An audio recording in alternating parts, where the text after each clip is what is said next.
Welcome to Story Junkie. Today's story asks a question that every parent dreads. What do you do when your own child forces you to choose between love and the law? This is a story about a father who thought he'd hit rock bottom until he walked into his own backyard and discovered his son had built something far more dangerous than a business. Settle in, this one's going to hurt. The letter arrived on a Tuesday, printed on company letterhead, slid into an envelope with the Mansfield Group's gold logo embossed on the flap, as if dressing up a termination in expensive stationery could soften the blow. I'd worked for that company for 11 years, 11 years of late nights, missed dinners, a holiday here and a birthday there sacrificed on the altar of quarterly targets. I'd climbed from junior accounts manager to senior operations director, and I'd been proud of it. I'm the kind of man who doesn't need applause, just the clean satisfaction of a job done right. The letter cited organizational restructuring. My position had been made redundant. There was a severance package, generous enough to sting, because generosity from a corporation usually means they're buying your silence. I signed the forms, cleared my desk, then drove home on a Wednesday morning at 11 a.m. while the world went about its business, and I sat in my car in the driveway for 20 minutes before I could bring myself to go inside. My name is Chase Bradshaw. I was 44 years old, and for the first time in my adult life, I had nowhere to be. My wife, Simone, handled it the way she handles everything, quietly and with competence. She was a dental hygienist, her practice steady and reliable, and within a week she'd quietly rearranged our budget around her income without once making me feel small for it. That's the kind of woman she is. Our son Leo was 17, a lanky, sharp-eyed kid with his mother's cheekbones and my stubbornness. He'd been a good student through most of high school until about a year earlier, when something in him had changed. He became quieter and more secretive. He'd started going to bed late and sleeping until noon on weekends. I'd noticed, but I'd been too busy drowning in my own work stress to do more than notice. I told myself it was teenage stuff, hormones or a phase he was going through. I told myself a lot of convenient things in those days. Our youngest, Preston, was 5. Simone and I had always called him our second chapter, an unexpected pregnancy that had filled our home with a chaos we hadn't known we were missing. Preston was all noise, energy, and laughter, completely unaware of the tension that had quietly moved into the house along with my unemployment.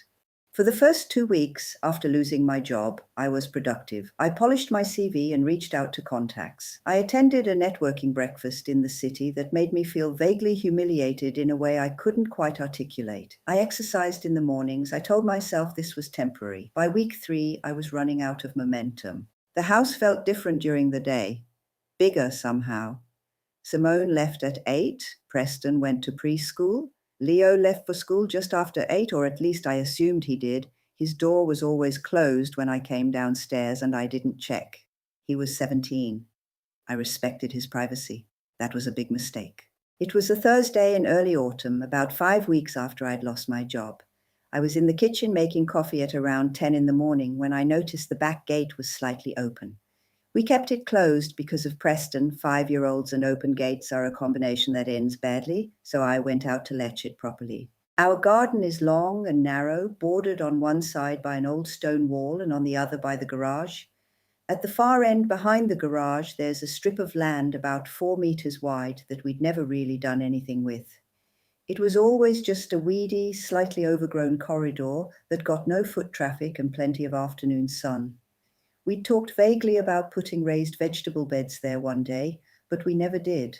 As I walked down the path to latch the gate, I glanced behind the garage out of habit. I stopped dead in my tracks. There were plants growing back there, not the scraggly weeds I was used to. These were green and lush in a way that the rest of that strip never was, arranged in neat rows, supported by bamboo stakes, their broad-fingered leaves unmistakable even to someone who had never grown anything more illicit than tomatoes. I counted them. 8 plants. Some of them were almost a meter tall. I stood there for a long time. The coffee in my hand went cold. A neighbor's dog barked somewhere over the wall, and I felt something I hadn't expected to feel. A slow, nauseating clarity. Because somewhere in the back of my mind, in the part that stores the things you don't want to look at directly, I realized I'd already known something was wrong. I'd just refused to read the signs. the new trainers Leo had bought last month. A mate gave me his old ones, he'd said. The cash I'd seen folded in his jacket pocket when I'd moved it off the sofa, mowed some lawns, the late nights, the locked bedroom door, the phone that he always turned face down when I walked in.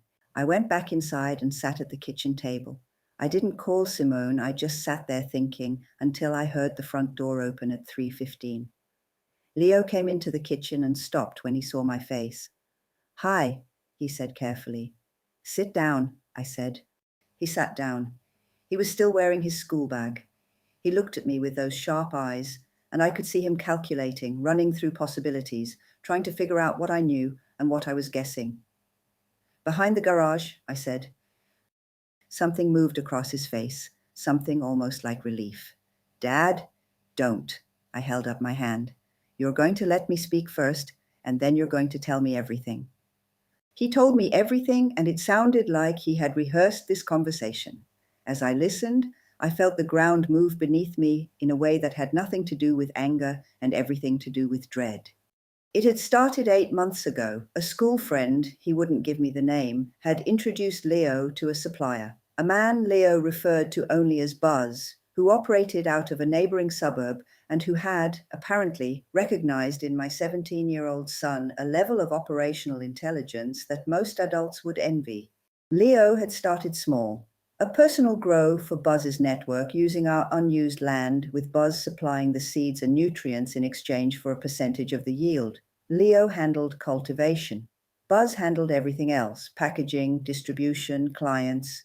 Leo never saw the buyers. He never handled a transaction. He grew, he harvested, he handed off through a rotating series of drop-off points.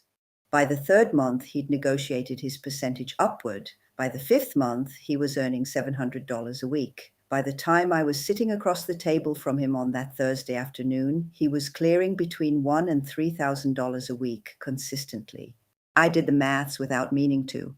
8 months, somewhere between $20,000 and $40,000 that my 17-year-old son had earned growing marijuana behind my garage without my knowledge. "Leo," I said, when he finished, "do you understand what you've done?" "Dad." He leaned forward, and this is the part that still haunts me. "Listen to me. You just lost your job. Mom's salary covers the basics, but not much more. I have a running operation. I know what I'm doing. The risk is managed. Buzz's network is established. I'm not dealing, I'm just growing. Nobody comes here. Nobody knows it's here except the two of us now. Dad, I can cut you in, 50-50. You're home during the day, you can manage the plants, I'll handle the Buzz side." "Stop." My voice came out very quiet. "Stop talking. You need money." "Stop talking, Leo." He stopped. We looked at each other across the kitchen table, and I think that was the moment both of us understood that something had broken, not just between us, but in him, in the way he'd looked at the world and decided that the rules were negotiable, that desperation could be monetized. He thought that his father's unemployment was a business opportunity. I thought about Preston, 5 years old, playing in the garden, 2 meters from 8 marijuana plants. I thought about Simone leaving for work every morning, trusting that her home was a safe place. I thought about the suppliers who came and went through a chain that my son was embedded in. I thought about what would happen if any of this unraveled, not just to Leo, but to all of us. And I thought about who I was, what I was made of, whether the man I'd spent 44 years building was actually who I thought he was. "Go to your room," I said. "Don't touch anything behind the garage. Don't contact Buzz. Don't speak to anyone about any of this. I need to think." He opened his mouth. "Room," I said. He went. I didn't sleep that night. I sat in the lounge after Simone and the boys had gone to bed, and I thought.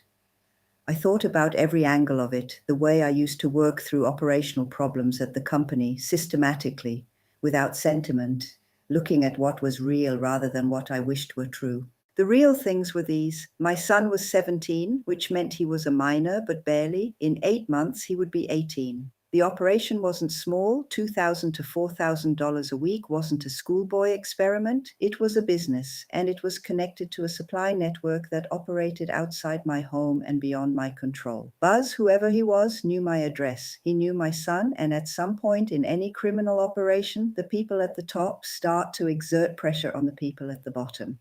I also thought about Leo. He hadn't come to me and say, "Dad, I hate watching you struggle. I want to help."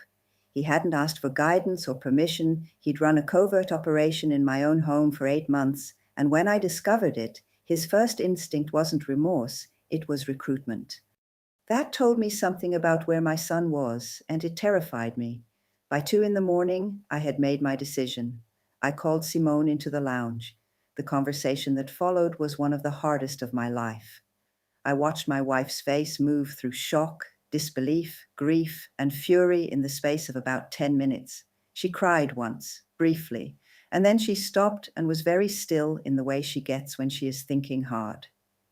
"We have to report it," she said. "I know," I said. "He's our son, Chase." "I know that too." She was quiet for a long time. "If we don't, and this comes out another way, and it will come out, it always comes out, Preston is in that house. We could lose custody. We could face charges ourselves for knowing and doing nothing. We could lose everything." "Yes," I said. "And if we do report it, he'll face consequences," I said. "But they'll be manageable consequences. He's a minor, a first offender, a minor who was recruited and exploited by an adult supplier. A good attorney can work with that. What they can't work with is a cover-up." Simone put her hand over her mouth. She breathed and nodded. "We do it right," she said. "We get an attorney first, we control the narrative." "Yes," I said. We sat together in the dark, and we were sad in a way I hope most parents never have to be, the sadness of having to choose your child's long-term survival over his immediate protection. It is the hardest kind of love. I called Mervyn Oakes at 7 the next morning. Mervyn was a criminal defense attorney. I'd met him years ago through a company legal matter, and I knew him to be a man of precise judgment and zero theatrics, exactly what this situation required. He listened without interrupting. When I finished, he was quiet for 3 seconds. "Come in this afternoon," he said. "Bring Simone, but don't bring Leo yet, and Chase. Don't touch those plants, don't move them, don't photograph them. Don't do anything to that garden until we've spoken." We met him at 2 p.m. He sat behind his desk with his hands folded and walked us through the landscape with the calm thoroughness of a man who has navigated worse. Leo's age was a significant factor. 17 put him under the Child Justice Act, which meant that if the matter was handled correctly, the focus would be on diversion and rehabilitation rather than prosecution. The supply connection, Buzz, was actually counterintuitively useful. A minor who was recruited by an adult dealer, given seeds and supplies, and directed to operate from his family home could credibly be positioned as a victim of exploitation as much as a perpetrator. "However," Mervyn said, "that framing only holds if you come forward proactively. If CRT and DEA arrives at your door because a neighbor reported suspicious activity or because someone in Buzz's network talks, the narrative is entirely different. You become knowing participants. The proactive disclosure is everything." "What happens to Leo?" Simone asked. Mervyn was measured. "Most likely outcome, given his age and clean record, diversion program, community service, possible rehabilitation order, a record that can be expunged at 18 if he complies. No prison, no formal conviction if we play this right. But," he paused, "he has to cooperate fully. That means giving us everything about Buzz, names, locations, method of contact, supply chain. The prosecution's interest is in Buzz, not in a 17-year-old boy. Leo is a route to a bigger fish. He has to be willing to be that route." Simone and I looked at each other. "And if he refuses to cooperate?" I asked. Mervyn's expression wasn't unkind.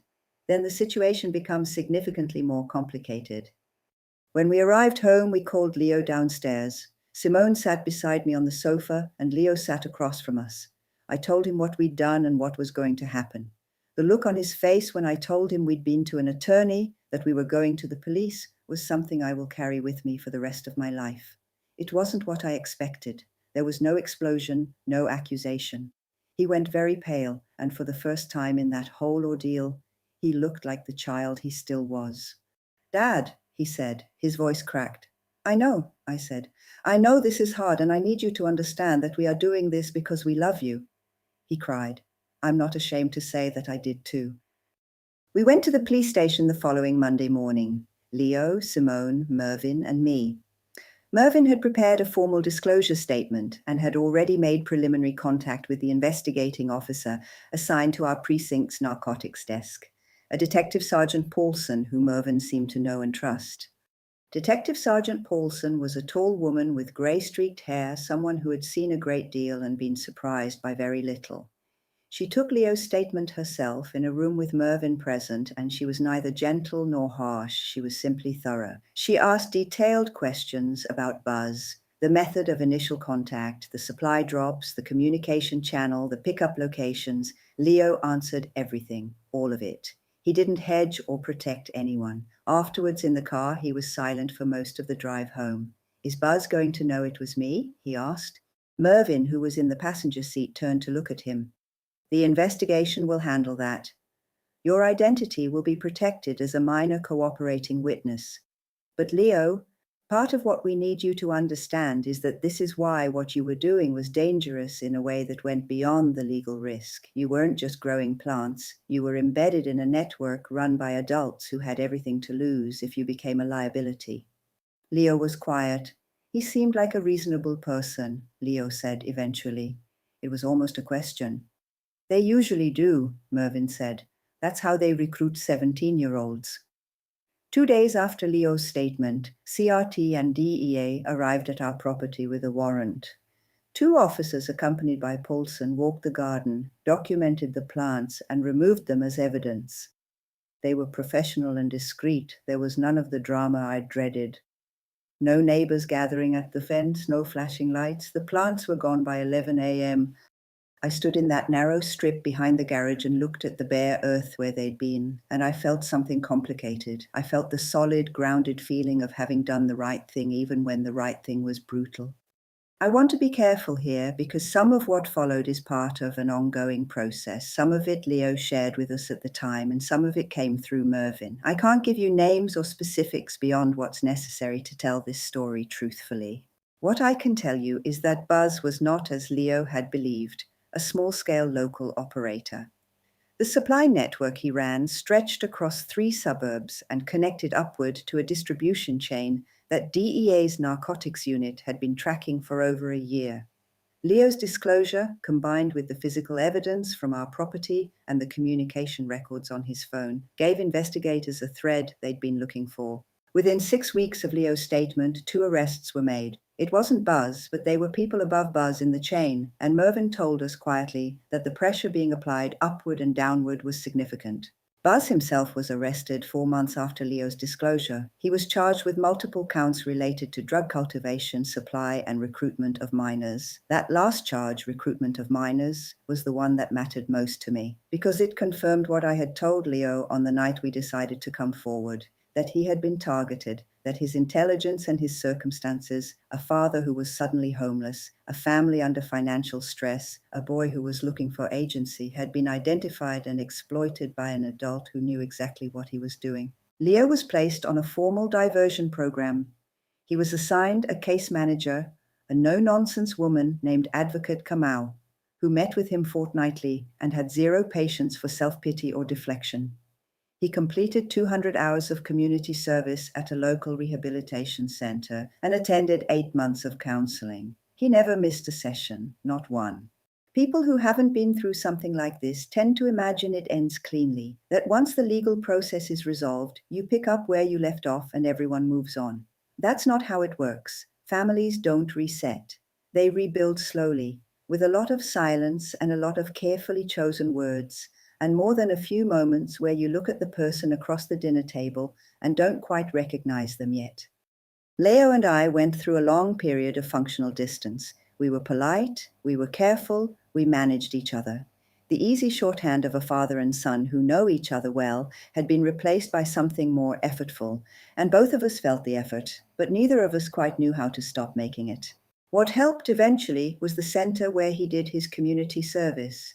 He'd been assigned there reluctantly, a youth drug rehabilitation facility in the eastern suburbs, and for the first month he'd turned up with the obligatory compliance of someone serving a sentence. But somewhere around month 2, something changed. He started talking about the kids there. He understood something about the pipeline that landed young people in that facility, because he'd been in the early stages of it himself. By the time his hours were completed, they'd asked him to stay on as a volunteer. He said yes. I found that out from Advocate Kamau, not from Leo. He hadn't told us.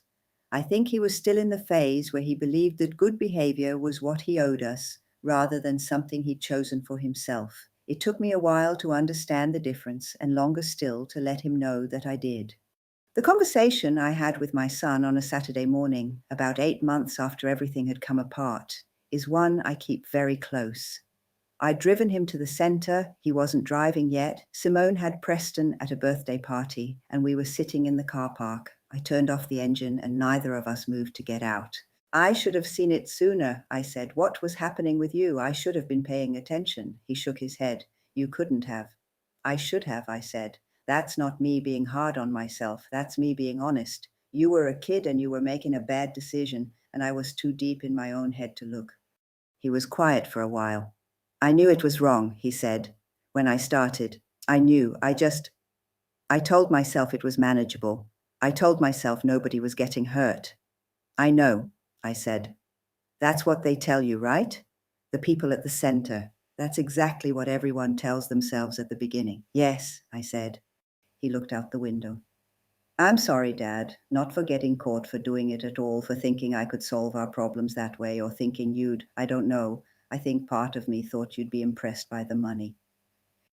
That hit me somewhere deep. I'm not that man, I said. I know, he said. I know that now. I think I knew it then too. I wanted to be useful. I wanted to fix something. I put my hand on the back of his neck the way I used to when he was small. He didn't flinch from it.